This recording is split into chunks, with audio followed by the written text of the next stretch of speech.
அதனால் அந்த மனுஷன் நற்சாட்சி பெற்றும் இருந்தால் அதே சமயத்தில் அந்த மனுஷனுடைய வாழ்க்கையில் குறைகளை எல்லாம் அந்த ஜனங்கள் தெய்வீகமாகவே எடுத்துக்கொள்கிறாங்க.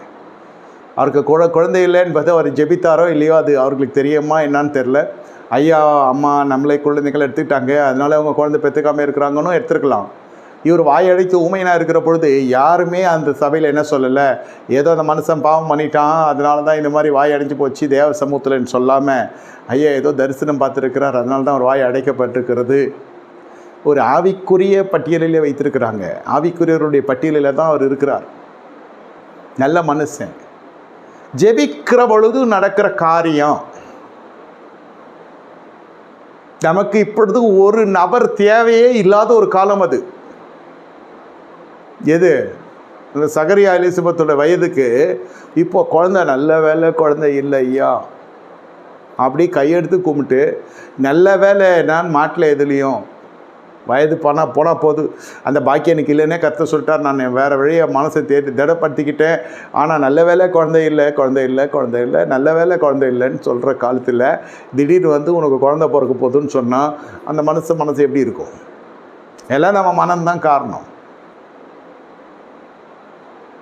திறந்த புஸ்தகமாய் அந்த தேவ சமூகத்தில் இருந்து இருக்க வேண்டும். குமாரனை பெறுவானா அப்படி ஆகக்கூடாது. தேவரி இசை இணைத்து சகலத்தையும் செய்ய வல்லவர், இசை இணைத்து தடைப்பட நடக்கும், அவ்வளோதான். நான் அவரை காட்டிலும் உயர்த்தி என்னை பேசலை. எதற்கு இதெல்லாம் நான் சொல்லுகிறேன் என்றால், இவ்வளவு உத்தமனாய் வாழ்ந்திருந்தால் இந்த மனுஷனை தேடி தேவ தூதன் வருவான், கர்த்தரை இவனை தேடி தேவ தூதனை அனுப்புவார். இது விளையாட்டான காரியம் இல்லை. தேவதூதன் வருகிற பொழுது நீங்கள் மரியாதை இடத்துல தேவதூதன் வருகா, கிறிஸ்து பிறப்பதற்கு முன்பு வந்து இந்த சத்தியத்தை சொல்லிவிட்டு போகிறார். இந்த தேவதூதர்கள் வந்து சொல்லுகிற வார்த்தையெல்லாம் என்ன நடக்குது என்று கேட்டால் அது சரீரத்துக்கு மிகவும் விசனமாகவே இருக்குது. அந்த அம்மாவுக்கு கல்யாணம் ஆகலை, குழந்தை இருக்குது. இதுக்கு கல்யாணம் ஆகி குழந்தை இல்லை. சரி, அப்படியே வாழ்க்கை முடிகிற ஸ்டேஜில் வந்து நீ குழந்தை பெற்றுக்கு வேணா எப்படி இருக்கும்? அதுவே கல்யாணத்துக்கு அப்புறம் வந்து ஃபஸ்ட் இயர்லேயே வந்து நீ ஒரு குமாரனை பெறுவாள்னாக்கா ஐயோ எவ்வளோ சந்தோஷமாக இருந்திருக்கும். நோவாமல் பூமிக்கு நோவம் மேனிக்கு நோவாமல் ஊழியம் நடந்திருக்கும். இல்லை, அங்கேத்தான் இருக்கிறார் ஆண்டவர்.